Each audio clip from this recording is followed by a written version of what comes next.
사회가 참 흉흉하고 법이 지켜지지 아니하고 정말 치안이 무너지면 소위 의적들이 등장하기 시작합니다. 그 한 예가 연산군 때 의적 도둑대의 두목이었던 홍길동이 그 예라고 할 수 있어요. 홍길동은 허균의 소설 홍길동전에 나오는 가상인물이 아니라 실제 인물입니다. 그러니까 나라가 치안이 무너지고 법이 지켜지지 아니하고 도둑대들이 뚫고 진짜 뭐 아무것도 제대로 되는 것이 없을 때 이 정의를 실현하겠다고 의적들이 나타나는 것을 보게 됩니다. 저는 지금 6번째 스가랴가 환상을 보고 있는데 날아다니는 두루마리를 봅니다. 두루마리는요, 두루마기가 아니에요. 성경을 적었던 두루마리, 그러니까 성경책이에요. 성경책이 날아다니는 것을 보는데 이 두루마리가 지금 막 날아다니고 있는 거예요. 마치 의적 홍길동이 날아다니듯이 하나님의 말씀이 저렇게 날아다니는 것입니다. 뭐라고 거기에 써 있는가 이렇게 봤더니 3절에 이렇게 돼 있어요. 그가 내게 이르되 이는 온 땅 위에 내리는 저주라. 도둑질하는 자는 그 이쪽 글대로 끊어지고 맹세하는 자는 저쪽 글대로 끊어지라 하니, 이렇게 말씀합니다. 그러니까 그 말씀이 뭔가 보니까 너희들 하나님의 사람들아, 너희들 하나님의 법을 못 지키면 반드시 끊어지리라, 이 경고를 하나님께서 하시는 것이죠. 탐관 오리가 득세하는 세상에 드디어 하나님의 말씀대로 너희들이 말씀을 지키지 아니하면 끊어지리라, 심판하리라 라고 하는 말씀이죠. 죄를 지으면서도 죄 짓는 줄 모르고 살아가고 있는 이 죄악에 둔해진 당신의 백성들을 향해서 이 흉흉한 사회에 날아다니는 하나님의 말씀, 성경책이 지금 날아다니는 거예요. 성경책이 펼쳐지면서 딱 보여주는데 너희들 말씀 안 지키면 망하리라, 이 말씀이 6번째 스가랴가 보는 환상이었습니다. 근데 한 가지 의아한 것은 이 두루마리의 사이즈가 적혀져 있는 거예요. 날아다니는 사이즈가, 그냥 성경책이 날아다닌다 그러는데 성경책의 사이즈가 나타나는 거예요. 근데 두루마리는 이렇게 말하는 거 아니에요. 그러니까 피면 가로가 훨씬 넓은데 보니까 20규빗, 10규빗이 되는 날아다니는 이 두루마리였어요. 미터로 하니까 10m 곱하기 5m 정도의 그 두루마리가 있는데 환상 중에 이 사이즈를 이야기하는 이유가 뭘까, 이런 생각이 들어요. 그냥 두루마리가 날아다닌다 이렇게 생각하면 되는데 두루마리가 이렇게 10m, 5m 정도로 펼쳐져 가지고 날아다니는데 사이즈를 이야기하는 게 무슨 일일까 하고 생각했는데 여기에 힌트가 있는 거예요. 열왕기상 6장에 보니까 성전의 성소 앞 주랑 포리코의 길이가 20규빗과 10규빗이에요. 이게 우연히 사이즈가 딱 맞아 떨어진 건가 생각할 수 있는데, 이 성전 앞 주랑, 이 주랑이라는 이 포리코라고 하는 말이 우리가 잘 쓰는 말이 아니에요. 그리고 성전의 구조를 우리가 잘 모르기 때문에 별 의미 없이 지나갈 수 있는데, 이 주랑이 제사장들이 판단하고 심판하고 분별하는 자리예요. 제사장들이 이거는 죄다 아니다 이거를 판단하는 자리예요. 요즘 레위기서를 우리가 아침마다 묵상을 하지 않습니까? 큐티 하시는 분들, 우리 큐티인에서 레위기를 하는데 참 지리하게 반복되는 것 같은데 이 레위기가 오늘 이 스가랴 말씀에 이 조명을 비추는 것을 깨달았습니다. 왜냐하면 그 4절을 한번 보세요. 먼저 보시겠습니다. 만군의 여호와가 이르시되 네가 이것을 보냈나니 도둑의 집에도 들어가며 내 이름을 가리켜 망령되이 맹세하는 집에도 들어가서 그의 집에 머무는 그 집을 나무와 돌과 아울러 사르리라. 이 두루마리가 도둑하는 집에, 그리고 망령되이 맹세하는 자, 즉 perjury, 거짓 이야기하는 사람, 팩트 체크도 안 하고 그냥 거짓을 말하는 사람들, 이런 집에 하나님의 말씀이 들어가서 너희들 말씀 제대로 안 지키면 망한다, 이 이야기를 하고 있는 것이죠. 그런데 보세요. 그 집에 나무, 돌, 아울러 다 살으리라 이렇게 이야기하는데 아까도 얘기한 대로 저 10m, 5m 사이즈가 성전의 그 주랑의 딱 사이즈거든요. 그곳이 누가 재판을 하는 곳이냐면 제사장이 재판하는 곳이에요. 근데 요즘 레위기에서 나병, 한센시 병에 대해서 쭉 설명을 하면서 여러분의 피부병이 생긴다든지 버짐이 핀다든지 반점이 생긴다든지 그러면 나병인가를 의심해서 누구한테 가서 보입니까? 이거 큐티를 안 하시는구나. 누구한테 가서 보입니까? 제사장에게 가서 보여요. 의사에게 가서 보이는 게 아니에요. 제사장이 반의사였지만 나병은 우리의 죄를 상징합니다. 나병은요 진짜 끔찍한 거예요. 징그러운 거예요. 제가 이번에 애양원을 방문을 했습니다. 시간을 내서 애양원을 갔는데 그 애양원 담임 목사님을 만나서 이렇게 얘기를 하는데 역대 담임 목사님 사진이 이렇게 이쪽 벽에 쫙 걸려 있더라고요. 손양원 목사님이 4대 목사님이더라고요. 10년을 사역하셨는데 그 중에 6년은 감옥에서 있었어요. 그러니까 실질적으로 사역은 4년뿐이 안 하셨는데 우리는 애양원 교회 하면 손양원 목사님이 다 하신 걸로 생각하죠. 어쨌든 4대 목사님이고, 그리고 이쪽 벽에는 그 당시 그 역대 장로님들 사진이 쫙 걸려 있어요. 장로님들 한 40여 명 이렇게 초대부터 지금까지 이렇게 있는데 맨 마지막에 2분 장로님만 빼고 전부 다 나병 환자들이에요. 참 그거 보면서 야, 참 대단하다. 근데 사진만 봐도 알겠어요. 아, 나병 환자시구나. 뭐 눈이 크고 어떤 분 코가 뭉그러져 있고 입도 삐뚤삐뚤 되어 있는데 그분들이 장로님이셨어요. 정말 생명을 다해서 교회를 섬기셨던 장로님들. 뭐 어느 교회 가서 장로님들 사진 걸어놓는 교회 거의 없잖아요. 근데 애양원 교회는 정말 몸버려 피 흘려 섬기는 장로님들의 사진들이 쫙 걸려 있더라고요. 어쨌든 그 나병에 대한 것은 끔찍한, 징그러워요. 예. 사람들이 그래서 접근을 못 하잖아요. 징그러운 죄에 대한 상징이에요. 그거를 누가 판단하냐면 제사장이 판단하는데 바로 그 성전 주랑에서 그거를 분별해내는 바로 그 자리에서 하나님의 날아다니는 말씀이, 이 두루마리의 말씀이 너희들 이 말씀대로 지키지 않으면 너희들이 끊어져 내리라 하면서 이 말씀이 어디의 집으로 날라 들어가냐면 도둑의 집, 거짓말하는 자의 집에 들어가서 너희들 망한다 이러는 거죠. 그 수많은 죄 중에 왜 갑자기 이 스틸링 하는 도둑의 죄와 그 다음에 거짓말하는 죄가 나올까요? 여러분 한번 생각해 보십시오. 지금 이 이스라엘 백성들은 무슨 사명을 맡고 있습니까? 70년 포로 끝나고 돌아와서 성전 재건, rebuild, 성전 재건의 사명을 맡았다는 거예요. 그런데 왕조가 바뀌어도 경제가 힘든데 이건 나라가 바뀌었어요. 그리고 70년 살다가 자기 본토 고향집으로 돌아왔다고 하지만 자기의 거점을 떠나서 새롭게 시작하는 거거든요. 그러니 경제적으로 얼마나 힘들었겠어요. 저는 이런 생각을 해봐요. 그 당시 돌아온 이스라엘 백성들의 입장에서 이 상황을 가만히 생각해 보는데 하나님께서 성전을 지으래요. 근데 이제는 우리가 정착이 먼저예요. 밥 먹는 게 먼저라고. 내 집 짓는 게 먼저 아니겠어요? 아니 내가 지금 밥 먹기가 힘든데 무슨 성전을 지어요 하나님? 내 집도 아직도 없는데 무슨 성전을 지어요? 틀림없이 그런 변명 내지는 나름대로의 합리적이고 이해할 만한 이야기들을 하지 않았을까요? 그런 가운데 성전을 지으니까 어떤 범죄들이 흉흉했냐면 남의 걸 훔치는 거예요. 일단 나부터 살고 봐야 되잖아요.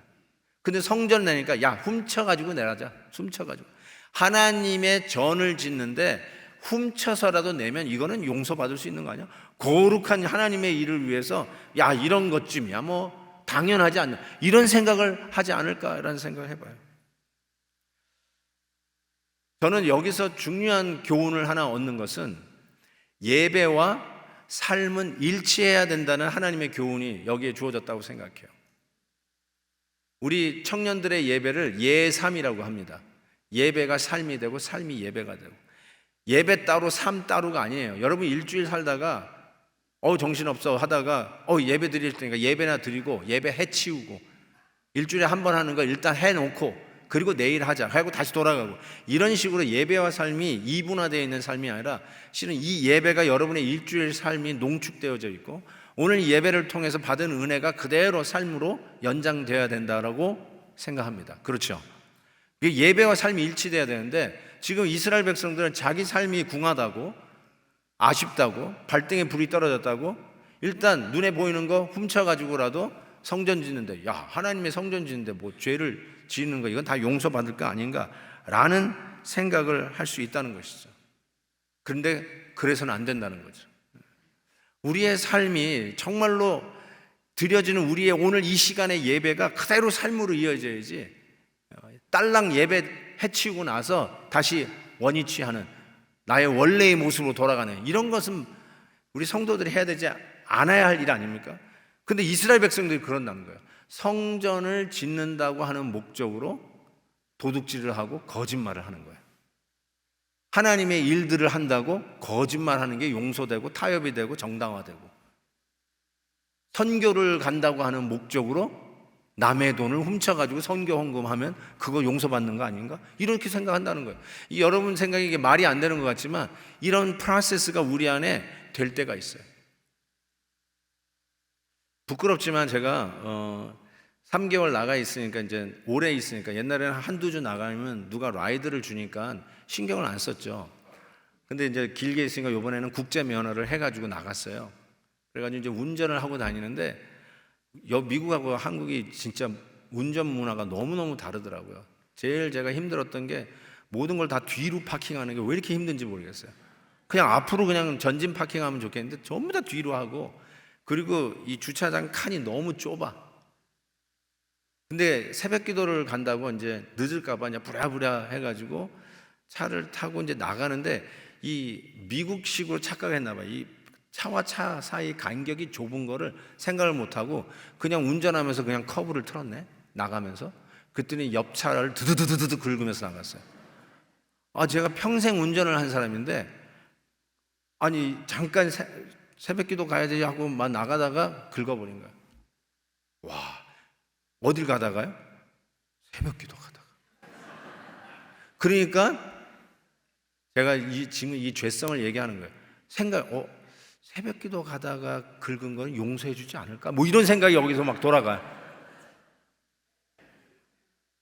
그래서 거기다 이렇게 써놨어요. 전화번호하고 제가 다녀와서 하겠다. 왜냐하면 새벽 기도 늦으면 안 되니까. 그리고 하고 갔다 왔는데 여전히 차는 그대로 있더라고요. 안 일어난 거죠, 그분이. 그래가지고 연락을 해가지고 결국은 정말 그 차 고쳐드리느라고 참 힘썼는데요. 어쨌든 제가 이 말씀 드린 이유는 여러분이 그게 이상한 일이다, 그럴 리가 없는데 그 프로세스가 나에게 되더라고요. 내가 하나님의 일들을 하는 거, 이거는 정당화되지 않을까? 하나님의 일들을 위해서 내가 하는 죄가 정당화되지 않을까? 이런 생각을 해보게 돼요. G.K. 체스터든이 이런 말을 했다고 합니다. 차고에 세워져 있다고 해서 자동차가 되지 않는 것처럼 교회에 간다고 해서 그리스도인이 되는 것은 아닙니다. 그러니까 이 자리에 와 있다고 해서 여러분이 저절로 거룩해지거나, 이 자리에 와서 예배 드렸다고 해서 여러분의 모든 삶이 하나님 앞에서 다 정당화된 거라고 생각하시면 착각 중에 착각이라는 거죠. 그래서 오늘 예배 드리는 이 모습이 실은 월요일, 화요일부터 토요일까지 연장선에 있어야 된다는 거죠. 예배와 삶이 나눠진 삶이 아니라 내가 하나님을 진실하게 예배하는 그 진실함이 우리의 삶 속에 진실함으로 나타나야 되고, 여러분의 생각과 언어와 여러분의 태도에도 그대로 연장선에서 나타나야지, 하나님 앞에는 진실하게 진지하게 나오면서 여러분의 삶 속에는 그런 순수함이 사라진다면, 그래도 내가 예수 믿는 사람이니까 주의 일을 위해서 하겠다는데 뭐 이 정도는 눈 감아줄 수 있는 거 아니냐, 이렇게 생각하는 게 큰 착각이라는 거죠. 그러니까 여러분 지금 이 백성들이 뭘 하는 거예요? 성전을 짓는 거예요. 예배를 지으라는 거예요. 예배를 다시 세우라는 거예요. 그런데 삶에서는 도둑질하고 거짓말하고 있다는 거예요. 그래서 하나님께서 뭐라고 했어요? Return. 예배를 짓는다는 여러분을 향해서 예배만 지으면 되는 게 아니라 나에게 진짜로 돌아와라. Return. 그 이야기를 하고 있는 것이죠. 또 하나의 환상은 이 에바 가운데 한 여인이 등장하는데요. 영어로는 basket으로 되어 있어요. 바스켓 속에 한 여인 이렇게 되어 있는데 우리 한국말 성경은 그냥 원래 히브리어 성경 그대로 번역해서 에바. 이 에바는 부피를 측정하는 단위입니다. 부피 측정. 이게 뭐 몇 리터냐 이라고 할 때 그 리터하고 비슷한 단위입니다. 자, 7절 보세요. 이 에바 가운데 한 여인이 앉았는지라 하니 그때에 둥근 납 한 조각이 들리더라. 그가 이르되 이는 악이라 하고 그 여인을 에바 속으로 던져놓고 납조각을 에바 아귀 위에 던져 덮더라. 봉했다는 거죠. 여러분의 상상력을 좀 도움이 되기 위해서 이 에바 속에 있는 여인, 저 정도, 그러니까 한 두 말 반 정도 된대요. 그리고 저 납으로 저 뚜껑을 나중에 덮죠. 왜 이 여인으로 악을 상징했는지는 자세히 모르겠습니다. 아마 하와가 남자를 꼬셔서 그런 거 아닌가 이런 생각을 해보는데, 어쨌든 악의 상징으로 여인이 나오고요. 계시록에도 보면 여인이 바로 악의 상징으로 등장하죠. 이 스가랴의 그 그림하고 계시록의 그림이 다 연결된다는 것을 알 수가 있습니다. 자, 날아다니는 두루마리는 우리들의 도둑질하는 것, 스틸링이 꼭 남의 물건뿐만 아니라 지식, 정보 이런 것도 훔치는 거, 이것도 다 훔치는 거죠. 거기다가 perjury, 거짓말하는 거, 위증하는 것, 이런 죄를 구체적으로 지적하지 않았어요? 근데 에바 속에 있는 이 여인은 도대체 악이라고 했는데 무슨 죄를 지적하는 것일까라는 생각을 해보게 됩니다. 뭘 것 같습니까? 에바 속의 여인으로 악을 상징했는데 무슨 죄를 지적하는 거라고 생각하십니까? 정말 큐티인을 하면서요, 이게 탁 눈에 드디어 들어왔어요. 지난 금요일 본문이에요. 레위기 19장을 보세요. 거기 이런 말씀이었어요. 공평한 저울과 공평한 추와 공평한 에바와 공평한 흰을 사용하라. 저울, 여러분 저울 속이지 말라는 말 많이 하잖아요.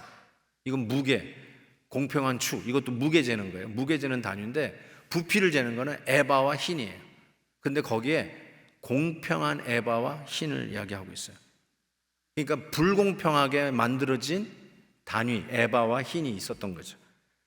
아모스에서는 이렇게 얘기했어요.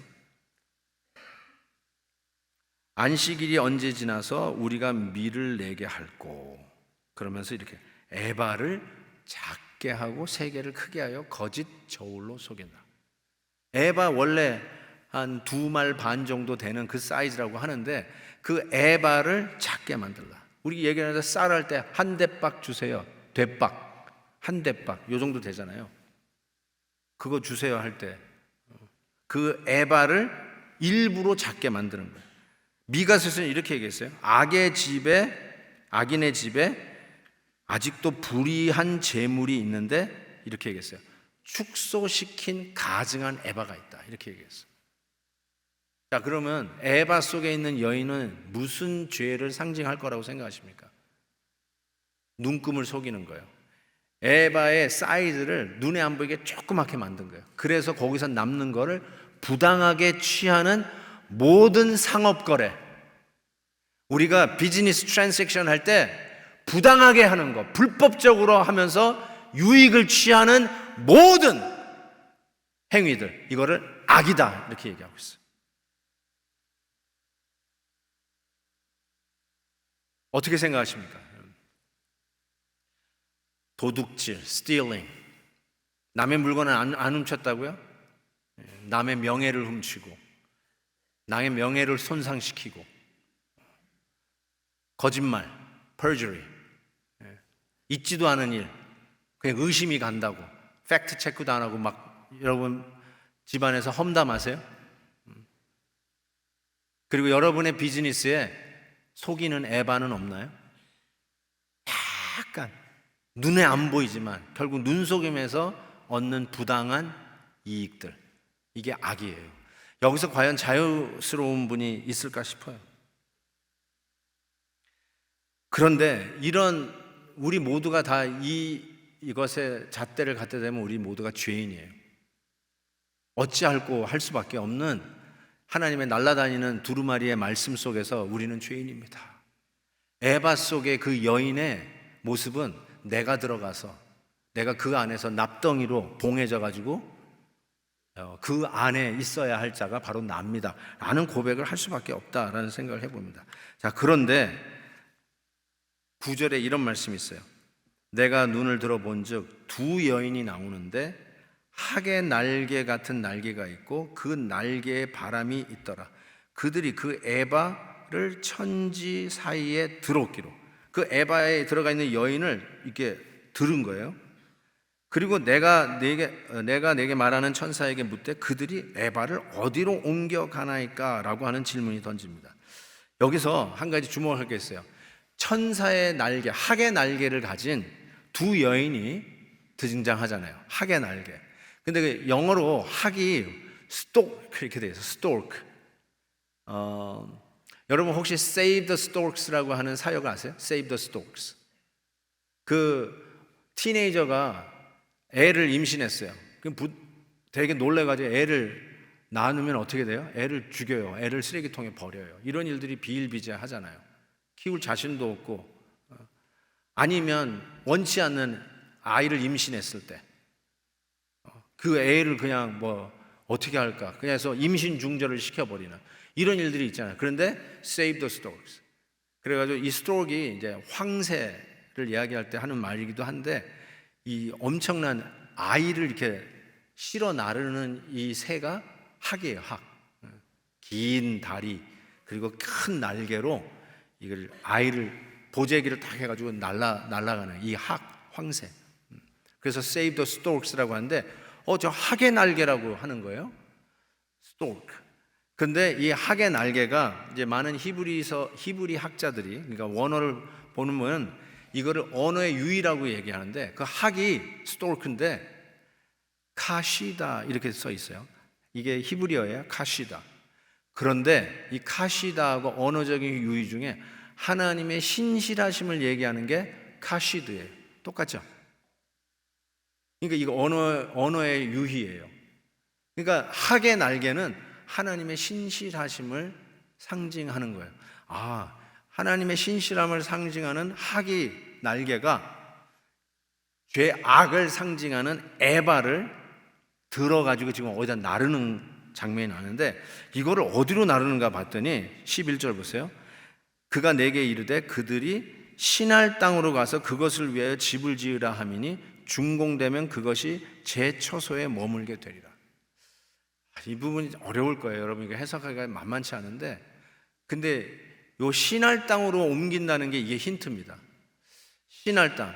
자, 한번 그림을 보세요.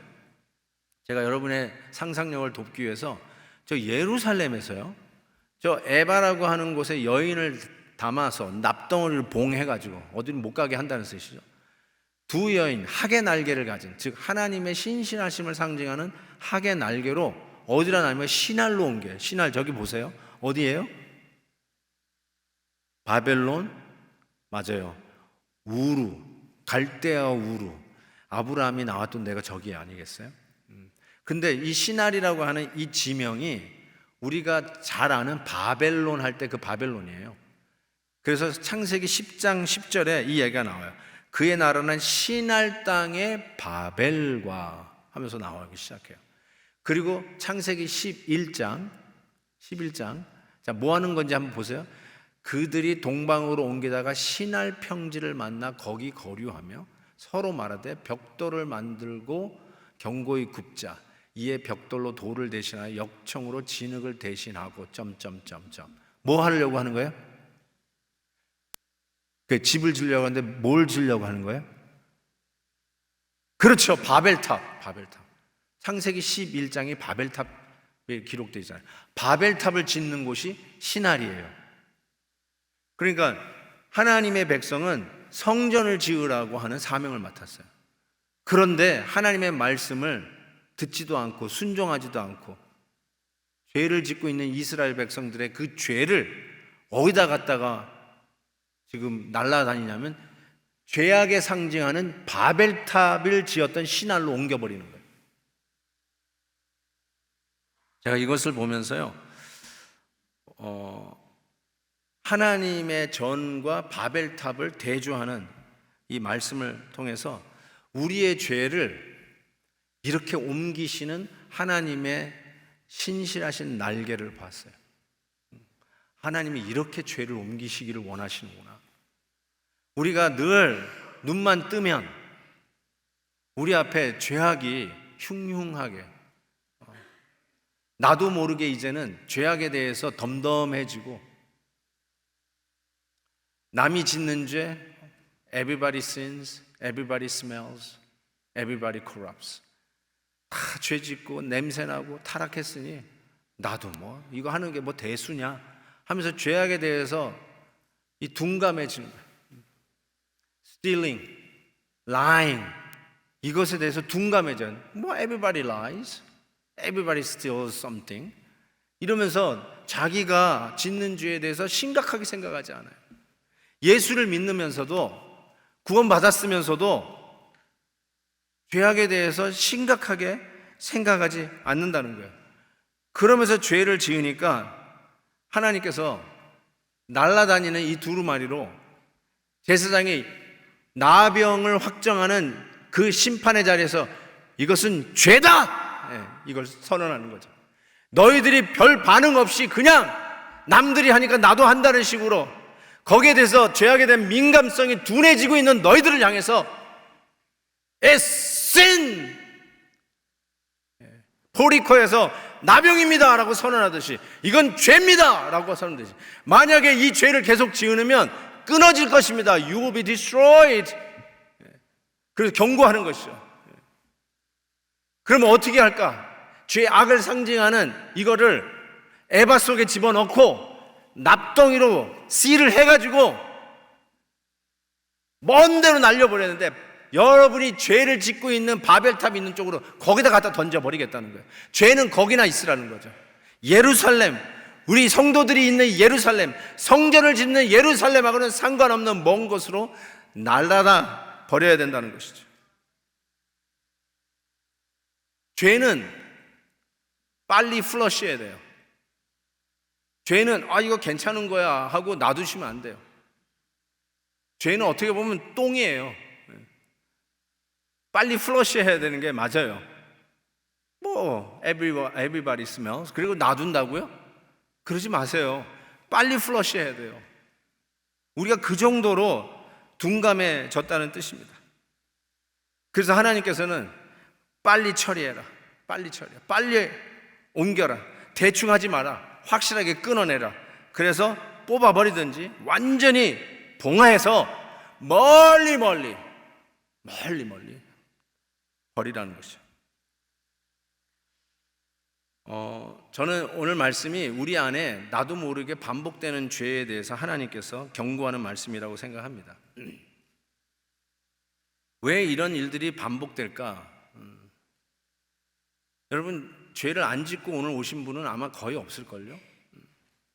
제가 알아요. 왜냐하면요, 저도 죄를 지으니까 이 죄가 끊임없이, 예수 믿는 사람에게도 죄가 스물스물 정신을 안 차리면 내 앞에 아른거리고, 아까도 얘기한 것처럼 뭐 everybody sins, everybody smells 하고 죄를 져도 죄책감도 안 느끼는 이상한 괴물로 변해가는 우리 크리스찬들을 보게 됩니다.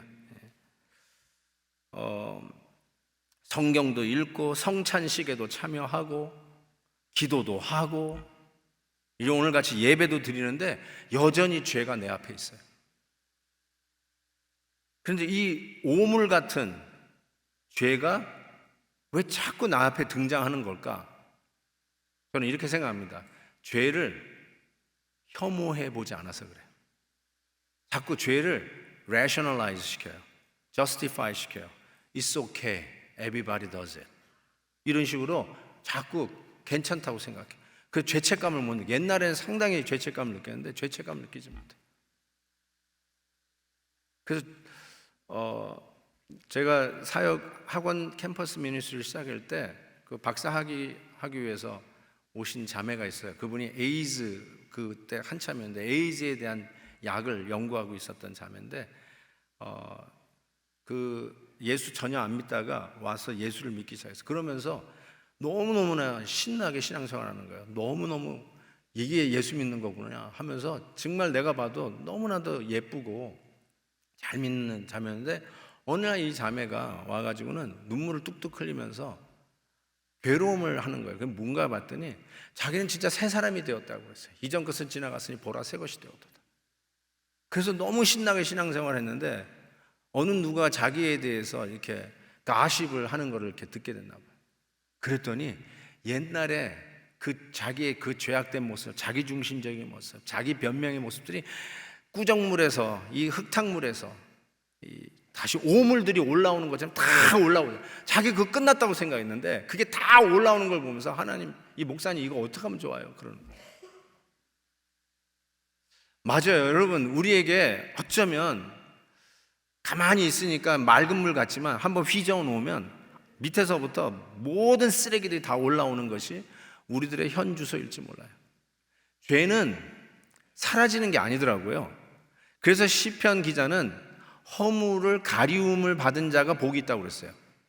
우리는 허물이 가려진 자예요. 이게 사라진 게 아니더라고요. 용서받았지만 깨끗하게 아예 사라진 거, 없어진 게 아니라 가려진 자예요. 예수 그리스도의 의의 옷을 입으면서 가려진 자들이에요. 근데 어떤 결정적인 순간이 되면 그 오물들이 다시 다 올라와요.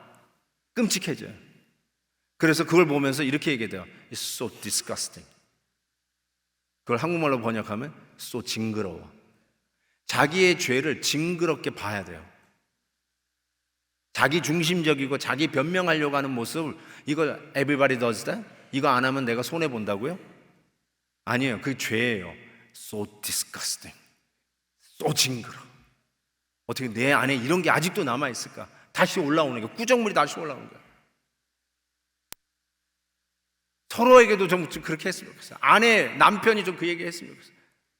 말도 안 되는 소리를 하고 있으면, 여보, 예수 믿는 사람 그런 말 하면 안 돼! 얘기를 해야지. Everybody does it! 그러면서 죄악에 대해서 둔감하고 있어요. 그러니까 에바의 여인을 봉해가지고, 악을 악을 봉해가지고 어디로요? 저 신할 땅으로 옮겨버려야 된다는 거예요. Don't ever come back! Throw away! 바벨탑이 있는 곳에 거기 가서 하나 집을 져라. 나는 하나님의 거룩한 전을 지켰다. 그거예요. 근데 이걸 누가 하느냐? 하나님의 신실하심의 학의 날개로 날아다 버리는 거예요.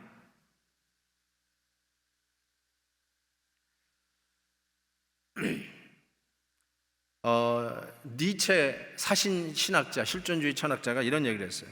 내가 그들의 구세주를 배우기 전에 그들은 더 나은 노래를 불러야 할 것입니다. 더 구속된 그의 제자들을 보아야 할 것입니다. 자라투스트라의 입을 빌려서 이런 얘기를 했어요. 무슨 소리겠어요? 니체도요, 목사 아들이에요. 근데 저 사신신학자, 하나님이 죽었다. 보니까 하나님이 없는 거야. 우리들의 삶 속에 하나님이 없어. 죄를 짓고도 죄 지었다는 걸 몰라. 그리고 합리화하고 있어요. 거짓말을 그렇게 밥 먹듯이 하고 말이죠. 도둑질 막 하고. 나는 그래도 성전을 짓는 사람이니까 다 합리화, 다 통하는 줄 알고. 제가 이번에 이 말씀을 준비하면서 정말 철저하게 회개를 해야 되겠다, 이런 마음을 하나님이 주셨는데, 제가 3개월 있으면서요, 뭘 알았냐면 편두통이 없어졌어요. 한국 가가지고 편두통이 없어요. 그리고 편두통이 없어진지도 몰랐어요. 그러다가 이제 돌아와야 되는 일주일 전부터 편두통이 시작됐어요. 제가 편두통이 그냥 나 안에 있는 병이구나, 저 그렇게 생각했거든요. 근데 아니었어요. 이게 내가 중심적이고 내가 뭘 해야 된다, 내가 다 걱정을 하지 않으면 일이 안 돼. 박성건 목사님의 warrior or warrior, 너는 염려하는 자냐 용사냐, 내 염려하는 자였던 것 같아요. 그게 편두통의 원인이었다는 거를 이번 말씀 준비하면서 깨달았어요. 이게 죄악이에요. 근데 그거를 나는 죄라고 생각하지 않았던 거예요. 또 편두통이 왔나 보다, 약 먹어야지, 이 정도로 끝냈어요. 근데 이렇게 생각해야 돼요. So disgusting. 편두통이 왔을 때, 야, 징그럽다, 징그러워. 또 네가 인생의 주인인 넌 줄 알고 착각하고 있구나. 어떻게 이런 생각을 하냐? 어떻게 네가 걱정해야 이 일이 풀린다고 생각하냐? 징그럽다, 이 죄야. 이래야 된다고요. 징그럽다. 제발 나에게 이런 징그러운 죄가 다시 나타나지 않기를 원하면서 제발 이거를 저 신할 땅으로 옮겨버려라. 하나님의 말씀이 이렇게 돼 있어요. 하나님이 우리 죄를 옮길 때 시편 103편 보니까 동이 서에서 먼 것처럼 우리 죄를 옮긴대요. 예루살렘에서 신할이 먼 것처럼 옮겨버려야 된다는 거예요. 그게 하나님이 하는 방법이에요. 그게 우리의 죄를 용서해 주시는 시각적인 하나님의 말씀이었어요. 그리고 레위기서 16장 보면 아사셀이 나와요. 아사셀을 위하여 제비 뽑은 염소는 산채로 여호와 앞에 두었다가 그것으로 속죄하고 아사셀을 위하여 광야로 보냈지다. 이게 뭐예요? 다시는 돌아오지 못하는 광야에 갖다 버리는 거예요. 죄를 안수해가지고 우리의 죄를 받은 이 아사셀이 다시는 집을 찾아 돌아오지 못하게 먼 광야로 보내는 거예요. 이게 죄 용서의 의미예요. 그래서 아사셀을 광야로, 집 못 찾아 들어오는 데로 보내는 거예요. 그리고 또 레위기, 지금 계속해서 아침 묵상이 오늘 말씀을 푸는 열쇠가 된다는 게 너무너무나 감사했어요. 레위기 14장에 보면 제사장들이 속죄제를 하기 위해서 산새 두 마리를 가지고 와서 여러 가지와 함께 해서 한 마리는 잡아가지고 그 피로 뿌려가지고 죄 용서, 정결함을 얻고, 그 다음에 저 보세요. 아직 살아있는 새 한 마리는 들에 놓을지다. 이게 뭐예요? 날려보내는. 새 한 마리는 날려보내요. 무슨 뜻인 줄 아세요? 돌아오지 못한다는 거예요. 우리의 죄를 날려보내야 되는데 정확하게 하나님의 신실하심을 상징하는 학의 날개로 예루살렘에서 성전을 짓는 거룩한 하나님의 백성 안에 불릴 듯 시간만 되면 일어나는, 거기에 대해서 반응도 못하는 우리의 죄, 이 죄를 에바의 봉화해서 먼 곳으로, 동이 서에서 먼 것처럼, 그리고 절대로 다시 돌아올 수 없는 광야로, 그리고 새가 날아가서 다시는 집을 찾아오지 못하게 멀리 저 신할로 던져버리는 거죠. 이게 하나님의 신실하심이에요. 이것이 어떻게 가능한가? 예수 그리스도의 십자가의 보혈로 가능한 것이죠. 그래서 우리가 하나님 앞에 나올 때 이 징그러운 죄를 내가 또 졌구나. 내 이 말이 그냥 뭐 everybody lies. 그래서 거짓말 툭 해놓고는 주여, 이 징그러운 거짓말 죄가 또 내 입술에서 나왔네요. 남 험담하는 얘기 또요 내 입술에서 나왔네요. So disgusting. 너무너무 징그러워. 어떻게 내 죄가 예수 그리스도의 보혈로 용서받은 나 안에 이 죄가 또 아직도 도사리고 있을까? So 징그러워. 여기에 대해서 혐오하고 so disgusting. 똥물을 내리듯이 빨리 플러시해야지. 이런 민감한 죄에 대한 반응이 있어야 우리는 다시 이 죄가 저 신할 땅에서 예루살렘에 안 돌아올 거예요. 근데 늘 돌아와. 또 일어나. 그때마다 하나님, 내 죄를 이 예루살렘에서 신할 땅으로 봉해서 날려보내는 하나님의 십자가의 신실하심의 용서로 다시 구합니다. 이 징그러운 죄가 나에게 다시 나타나지 않도록 멀리 보내주옵소서. 그래서 우리가 하나님 앞에 나올 때마다 We need Jesus. 예배 드릴 때마다 We need Jesus. 예수님이 너무너무 필요한 거예요. 그것만이 살 길이고요.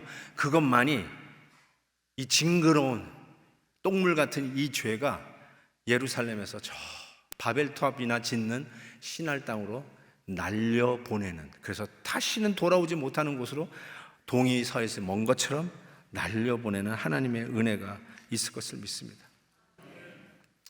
예수님께서요, 십자가 지시고 영문 밖으로 나갔어요. 난 그 생각하면은 너무너무나 마음이 아파요.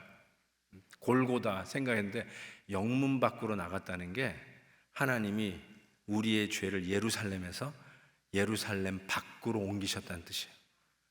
지금 가시면 예루살렘 안에 골고다가 있는 것 같죠? 십자가, 성묘교회가 예루살렘 안에 있는 것 같죠? 아니요.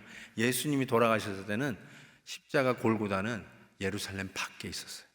우리의 죄를 지고 예루살렘 밖으로 가지고 나갔어요. 우리의 아사셀이 예수님이셨어요. 그리고 우리의 죄를 에바의 봉에서 신할로 던져보내고 날려보내는 게 우리 예수님이셨어요. 그것이 오늘도 우리를 살게 해요. 그것이 오늘도 우리 안에 죄로부터 구별된 이 시대의 제사장으로 살아가는 비결이라고 저는 분명히 믿습니다. 우리 같이 한번 찬송을 했으면 좋겠는데요, 정말 제가 이번에 은혜를 가장 많이 받았던 찬송이에요. 그래서 그냥 한국에 있으면서 이 찬송 늘 흥얼거리면서 지냈는데요, 우리 같이 불러봅시다. 주 나의 모습 보네, 상한 나의 맘 보시네, 주 나의 눈물 안에 홀로 울던 맘 아시네. 세상 소망 다 사라져가도 주의 사랑 끊는 이 없으니. 정말 계속해서 내 안에서 나도 모르게 이 오물 같은 더러운 디스커스팅한 징그러운 죄가 일어날 때마다 하나님, 나 징그럽게 반응하게 해주세요. 플러시하고 싶은 더러운 거 보는 것처럼 보게 해주세요. 그래서 다시 주님의 은혜로 내 죄를 동이 서에서 먼 것처럼 저 신할 땅으로 하나님의 학의 날개로 옮겨 날라주세요. 내 손바닥에는 정말 혐오스러운 죄만 쓰여져 있는 것 같아요. 하나님, 이 죄를 동이 서에서 먼 것처럼, 신할이 예루살렘에서 먼 것처럼 옮겨 주옵소서. 수시로 때만 되면 정신 못 차리면 슬금슬금 기어들어오는 죄악의 모습이 내 안에 있음에도 불구하고 징그러워하지 아니하고 같이 버성겨 사는 나의 모습들. 옛날에는 화들짝 놀래서 내가 이 죄를 짓지 말아야지 했는데 이제는 이상한 변명 속에서 예수 믿으니까 거기에 대해서 반응하지 못하고 징그러워하지도 않고, 디스커스팅이라는 말도, 이 죄가 얼마나 디스커스팅한데 나 중심으로 이야기하고 나 중심으로 판단하는 이 모습들이 얼마나 징그러운 디스커스팅한 죄인데, 그렇게 보지 못하는 나의 모습을 보고 하나님께서 야, 제발 신할 땅으로 봉해서 옮겨라, 날려보내야 되겠다 하는데 우리가 못하니까 주의 은혜의 학의 날개가 날라드는 이 십자가의 은혜가 우리는 절대적으로 필요합니다. 오늘도 우리의 아사살 되신 예수 그리스도, 우리의 죄를 걸머지고 영문 밖으로 나가신 우리 예수님을 의지하면서 주여 내 죄를 옮겨 주옵소서, 징그러운 내 죄를 없애 주옵소서. 우리 간절히 합심해서 기도하는 시간 갖겠습니다. 하나님 아버지, 예루살렘에서 예배의 현장 성전을 짓던 이스라엘 백성들에게 날아다니는 두루마리가 저들을 경고하듯이, 그리고 그 환상 중에 악의 상징인 여인을 에바의 봉에서 저 바벨탑이 있었던 신할 땅으로 날려보내듯이 하나님, 우리의 죄를 그렇게 날려보내야 되는 절대절명의 필요가 우리 안에 있음을 고백합니다. 예수 그리스도, 우리의 죄를 걸머지고 영문 밖으로 나가시고 우리의 아사살이 되어서 광야로 내몰려 주신 우리 주님의 모습을 기억하며 하나님, 디스커스팅한 이 죄를 하나님, 우리가 빨리 예수 그리스도의 십자가를 의지하여 하나님, 우리에게서 예루살렘에서 신할이 먼 것처럼 옮겨 주옵소서. 죄와 상관없는 삶 살 수 있도록 도와주시고 하나님, 우리 예수 그리스도의 생명의 공동체 교회 안에서 정말 서로가 구별되어 거룩하게 우리의 말과 행동과 생각과 그리고 우리의 모든 태도도 하나님, 이 예배의 연장선에서 구별된 이 시대의 제사장 백성들로 빛과 소금 되도록 역사하여 주시옵소서. 예수님의 이름으로 기도하옵나이다. 아멘. 아멘.